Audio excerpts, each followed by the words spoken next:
Alright, what's up everybody? I am Blake Falls, also known as Kaguya Falls. I'm here to talk about my run in the Grand Champions Festival, the largest Pokemon VGC tournament of all time, played this past weekend, hosted by Skraw VGC. You guys might know him. Check out his channel for sure, I'll link it in the description. Anyways, this tournament featured over 6,000 players and was one of the most insane VGC experiences of my entire life. I played with a team of Morpeko, Mega Sharpedo, Vanilluxe, Mega Meganium, Farigiraf, and Incineroar, and I was the only Morpeko, Mega Sharpedo, and Vanilluxe in day 2, finishing with a record of 11-4 for a placement of 102nd out of 6,109 players. In this video, I'm gonna talk to you guys through like a little story time about how I made this team, and I'll kind of talk about how the team works, and then I'll have the rental for you guys at the end so you guys can try it out. I was also planning on getting out the full tournament run VOD, because I did stream the entire thing, but I'm very busy at the moment with a couple of things, so we'll see if I manage to get that one out as well. Alright, see you guys in the next part. Okay, so first up, story time, how I made this team.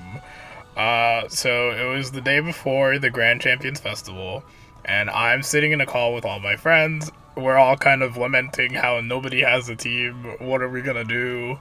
And I talked to one of my friends, his name is Lorenzo, also known online as Haman VGC. Very good player, tons of results. I'll link that in the result. I'll link that in the description as well. And I told him, I'm like, I want to play Mega Sharpedo on ladder right now, just for funsies. I randomly went through a recruitment and I got a Sharpedo and I want to play it. And so we're going through my boxes and he sees Morpeko. I really like Morpeko. I played a bunch of it just like on ladder, on and off in Scarlet and Violet. I think this mon is super cute and super funny. So sure, you know what, throw Morpeko on there, we're just doing this for fun. Why not? Then I was like, okay, Morpeko, Sharpedo, we're losing to grass types, and why not? Let's try the ice cream. Ice cream mon. Love ice cream. And then we added Rotom at the suggestion of my friend Dongun. And then we were scrolling through and just randomly threw on 2 more mods that we hadn't used yet. We threw on Mega Meowstic and Sarina. This team, so essentially what happened was I went to bed. I didn't know what I was going to lock in. I was like, okay, whatever. I'll wake up and I'll lock something in. It'll be fine. I'll figure something out. I'm just a festival lead. I'm here to play this tournament for content, for have a good time, make sure that people get some stickers. By playing against me, you know, it's chill. We're good. And then I laid in my bed and played this team until 3 in the morning. And I essentially arrived at that. For whatever reason, I managed to play against a lot of like Japanese players, and I was just leading Morpeko plus Mega Sharpedo and winning a lot, and I was like, well, that's not right. This is terrible. This team is very weird. What is going on? And, you know, I tried out some of the other modes. I tried out Meowstic, Mega Meowstic. Okay, I like Meowstic a lot. That mon's horrible. Awful mon. Oh my god. They did her so dirty with Trace. Now, I don't think it should have been Psychic Surge, but there should have been something else. This mon is a tragedy. And Sarina probably would have been better if I wasn't running Acupressure and tried to build an actual set with it. But anyway, I decided, you know, it's a for fun content tournament, right? That's what I said. Well, I should hold myself to that.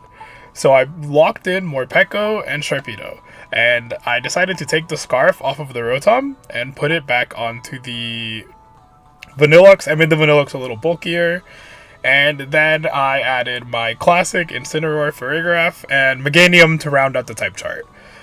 And that's how I got to this team. And the morning of the tournament, because one of the things I had on this original one was I had Imprison instead of Sheer Cold. The morning of the tournament, Lorenzo tells me, you should make Imprison be Sheer Cold. And so I did. I did do that. And it won me a couple of my sets throughout the event. So, once again, thanks Lorenzo. So that is how I built this team. And then I locked it, I submitted my team sheet on Limitless, and I went to sleep. That is how we got here. So we started here. Now we're here. This is the team. Sharky, because it's a shark. 3 a.m. snacker, because Morpeko's got the whole, like, you know, like hangry mode, hunger switch. It eats every turn. So 3 a.m. snacker, that makes sense. 2 scoops. It's pretty, you know, like, we don't need to go more into that. It has 2 scoops. It's an ice cream cone. Kind of checks out. Biscus, it has a giant flower on its neck. My favorite flowers are hibiscus flowers. There you go. Cherry, anyone who knows me knows I'm a Incineroar Furgraph.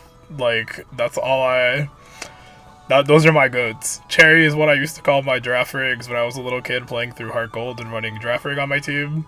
And Flapjack is my girlfriend's cat. So these are where my nicknames come from.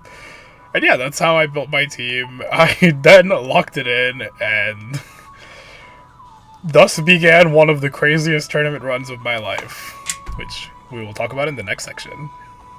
So before we start talking about the actual team, I just wanted to mention something. So this website is called limitlessvgc.com, where you can look up the stats and performances and tournament runs of different Pokemon or players.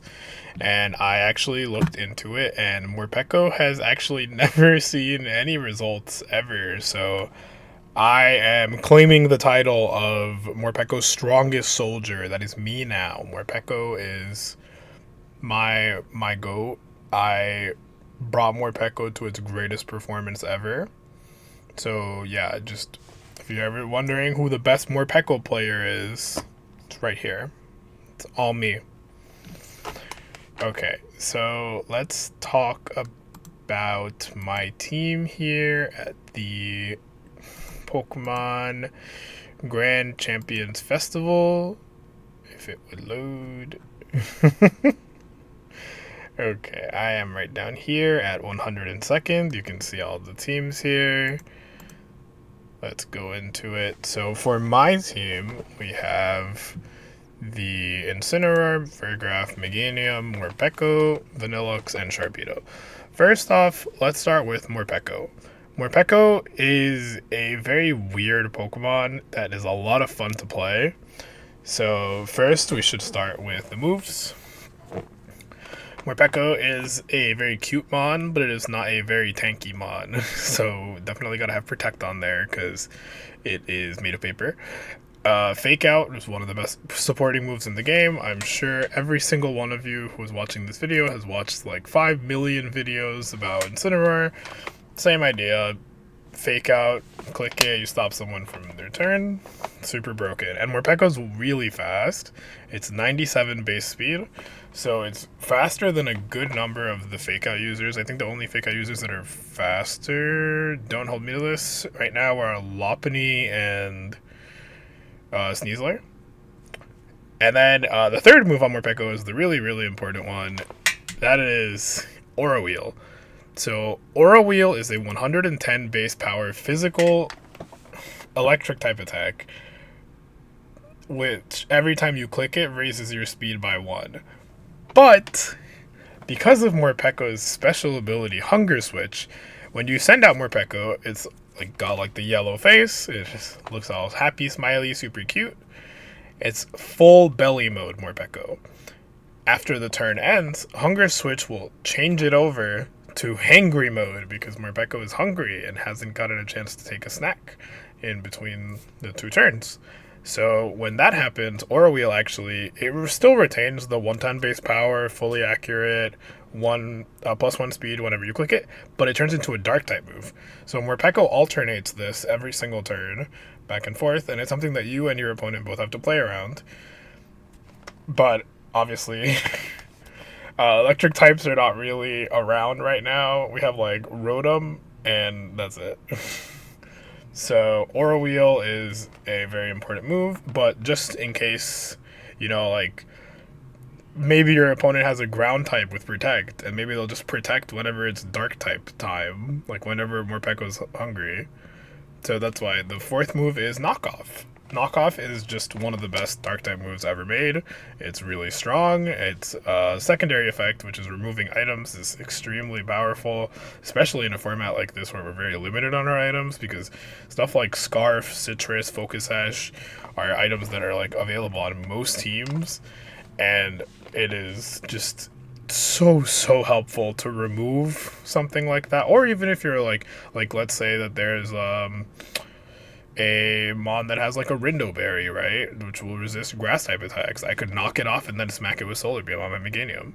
Or if they have a Citrus Berry, I could take off the Citrus Berry and then hit them so they don't get to heal. I could take off the damaging item. You know, basically knockoff's broken. So Morpeko was actually a mon where a lot of the time people kind of ignored it, and then it would just like rip Aura Wheel, and they're trying to deal with like Mega Meganium or something, and Morpeko's taking their whole team out while they don't, while they're targeting down the other slot. Yeah, it just was a really strong mon throughout the run. I have a lot of respect for Morpeko after this performance, and I definitely think it's extremely underrated in this format. Like, I genuinely think Morpeko is really good. Next, I want to talk about Vanilluxe. Obviously, the big thing right now is Weather Wars. I hate weather. I hate playing weather teams. I don't like playing sun or rain or sand. I play snow generally so that I can turn other people's weather off because I don't want to play against weather. Vanilluxe is a mon I haven't ever had the chance to use before, as I've only played VGC in the Scarlet and Violet era where Vanilluxe wasn't available. But I have loved it. It is an incredible mon. Blizzard from 110 base attack actually hits pretty hard. Freeze Dry, obviously good coverage, you know, like, oh no, they're going to click Blizzard. I'm going to switch in my water type, my Basculegion or my Milotic. Freeze Dry will smack them. And it's also very accurate. It's 100% accurate, so you can click it if you think they're going to turn your weather off and you still need to get ice damage into a slot. Sheer Cold, as I mentioned before, was suggested to me in case I ran in case of emergency, click Sheer Cold. I did have a couple of games that were won by Sheer Cold picking up either a Tyranitar or an Incineroar or something. And then Icy Wind on my Vanilluxe was actually very useful to be paired with stuff like my Meganium. So Meganium is like kind of a mid-speed mod. It's like 100-something-ish on the actual stat. So a lot of mons are like right above that. And so you can Icy Wind and like just double up. So like Icy Wind Solar Beam will pick up a Pelipper or something. Icy Wind plus Icy Wind plus Weather Ball if you think they're a little faster than you on one of the steel types, like a really fast Corv or something. Or you can just Icy Wind Dazzling Gleam if you need to just do a lot of damage quickly to both of their mons. But yeah, Vanilluxe was pretty nice. I really enjoyed using it. I'm sure I'll use it again at some point. And let's move on to Mega Sharpedo. So this is a mon that a lot of people have been asking me about because Sharpedo is another mon just like Morpeko that doesn't really have much in terms of like results with regards to the Mega.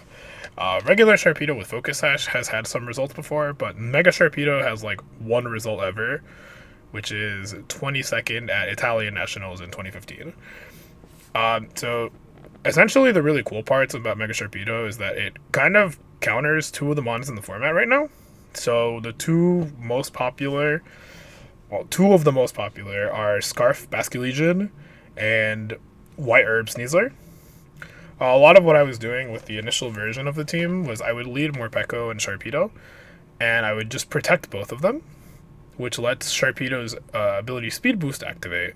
So then Sharpedo's at +1. At +1, you are faster than Sneasler, and you can KO it with Psychic Fangs, especially if you Mega. You have Strong Jaw, so Psychic Fangs and Crunch get stronger, so you can Crunch and KO. You can Mega Crunch at +1 speed on turn 2 and KO Scarf Basculegion before it attacks. Liquidation is there because I wanted a water move on my water type. It's not as great as the other moves because it doesn't get boosted by Mega Sharpedo's Strong Jaw, but for now, you know, it's alright. We'll do what we can. I know some people were suggesting I should run close combat on it. Afterwards, people were mentioning if I had tried that. I have not tried that because I was running the Mega, so I kind of figured it would be good to run the water move on it. So I have my fire, water, grass in terms of attacks, but apparently people had success with it. I mean, King Gambit's everywhere, so close combat can't be bad. And yeah, that was pretty much it for Sharpedo. I think it's a fine mod. It's a good alternative also if you want a fast water type and you have your Scarf taken already and you can't just like put Basculegion in there. So that's like a good thing to try it out for. Then I wanted to talk about. So everyone who knows me knows Incineroar, Farigiraf are like my bread and butter. I love these Pokemon. I always play around them. I've used them on so many teams. I think every single one of my day 2 teams has Farigiraf on it, and all of them have Incineroar except for one. So yeah, these are what I think to be pretty standard sets. Just Fake Out Flare Blitz, Throat Chop Parting, Citrus Berry on Incineroar. Everyone knows what he does. And my Farigiraf is Colbur Berry. I had been trying out Silk Scarf, but I think King Gambit's too common right now to allow you to run any other item on this style of Farigiraf. If you're running like the hard TR versions, I think it's fine to run Citrus, because a lot of those teams carry a lot of like Pokemon like Torkoal and stuff that's like pretty built out to beat King Gambit right away. But on this team, I think I kind of have to like do some more work and maneuvering to get rid of King Gambit, so it was nice to have Colbur Berry on it. The only other thing about Farigiraf is that there's a lot of talk of like if Sash Sneasler picks up. I think if Sash Sneasler picks up, you should try out Twin Beam. My Farigiraf in Reg H ran Twin Beam to deal with Sash Sneasler, so I think it would be pretty simple to just switch it over. It's weaker than Psychic, so that's why you don't want to switch over unless that picks up. But if it does, then yeah, Twin Beam is it. And lastly, I want to talk about Mega Meganium. So I love Meganium. I've always been a Chikorita. Like, Chikorita's been my Johto starter since the first time I played Johto, and every time after that, I love this mod. And finally, it's good. finally, Meganium is good. And oh my god, is it so good. So there was a team that performed at one of the VR tournaments pretty recently with Helping Hand, Farigiraf, plus Basculegion, where they would click Helping Hand, Wave Crash, and Helping Hand, that type of stuff. And that team also had a Mega Meganium on it. So if I needed a Grass type attacker to fill out my Fire, Water, Grass core with Sharpedo and Incineroar, and I love Meganium, so I figured I'd put it on there. And Meganium was absolutely one of the like monster attackers of this team. It ripped people apart with Solar Beam and Weather Ball, Dazzling Gleam plus Hyper Voice under TR, just like breaking entire teams. It was absolutely amazing. I could not recommend this mod more than I already have. And I ran Leaf Guard because normally you're going to Mega Meganium right away anyway. Although there was one game where I played against Mega Aerodactyl Rain, Mega Aerodactyl Rain, and on one of the turns I just didn't Mega the Meganium and I just Weatherballed them and the Mega Aerodactyl died. So that type of stuff is also something you can keep track of in your head. Like if you have an opportunity to just get a snipe with like a water Weatherball or something, don't always go for the Mega, but most of the time it's best to just do it. And yeah, that's pretty much the run through of the team. I think all of the mons are really strong, and yeah, you guys should definitely try it out. I'll have the rental code in like the next little section. Before that, I wanted to talk very quickly about my run. I'm not gonna like go too in depth on any of the particular matches, but I just wanted to give like a little breakdown on kind of what it was like. I actually started off the run by losing my first 2 rounds, which I was very nervous about. I think it was a combination of kind of like not having played any games with the 6 yet, but also I was kind of sitting there like, I pulled people who are very good at their, like, I know this first person, our game went super close. I hadn't met them before or played them before, but they played very well, and I lost because Tyranitar was able to set up the sand again with its Mega. The second opponent is my friend Victoria. You all probably know her. Victoria is a Hard Trick Room player who absolutely adores her Torkoal. So, you know, I won game 1.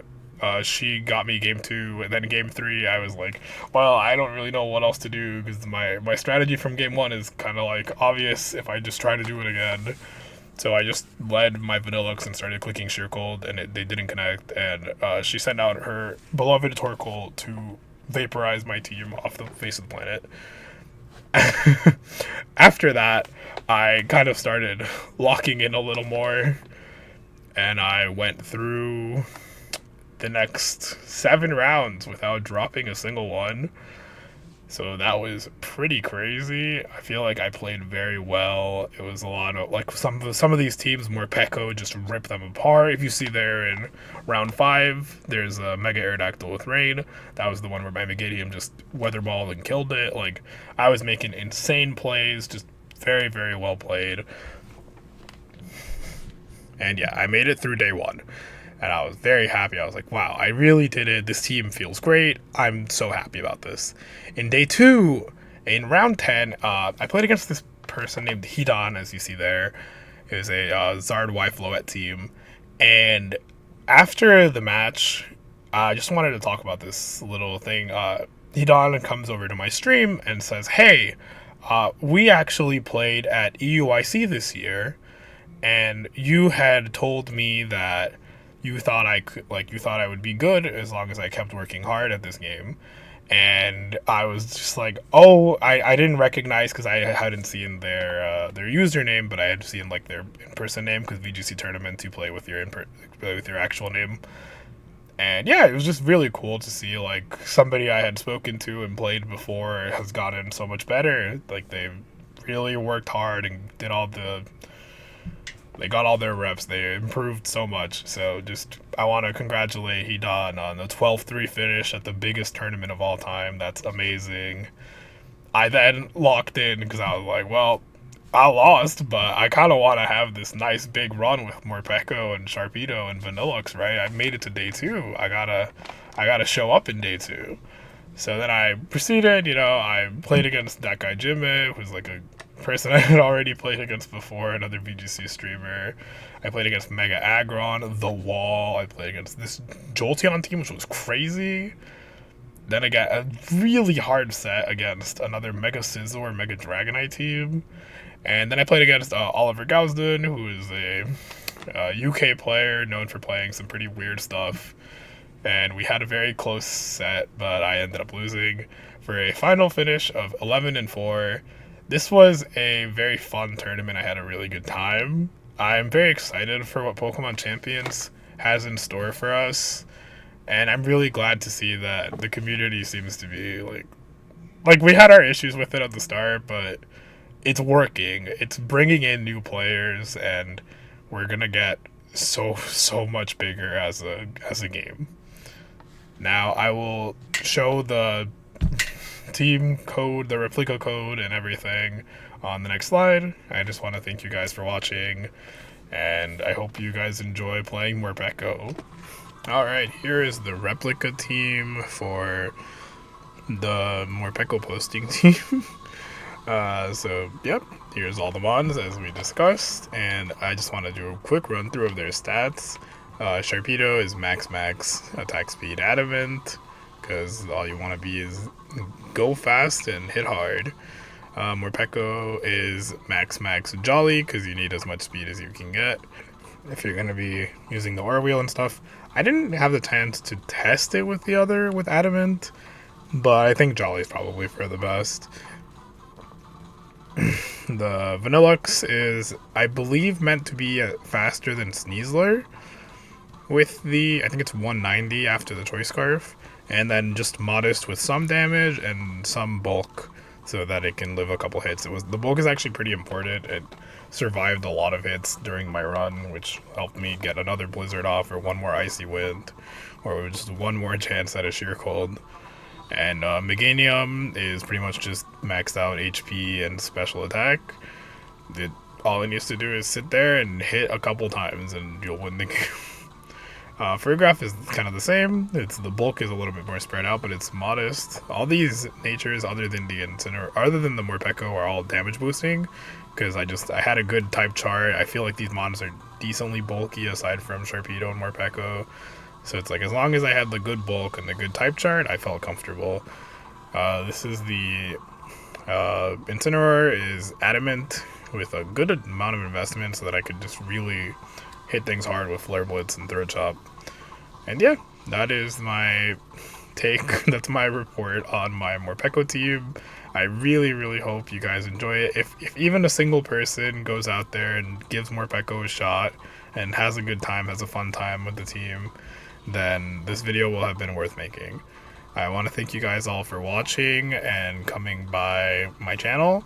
If you hit the subscribe button, share the video with your friends. I will be doing more Champions content as we go, and who knows what weird mon I'll build around next. If you have any suggestions, any mons you want me to try, leave those in the comments. And yeah, feel free to follow me. I'm at Kaguya Falls on Twitter, TikTok, Instagram, YouTube clearly. And yeah, I'll see you guys in the next one.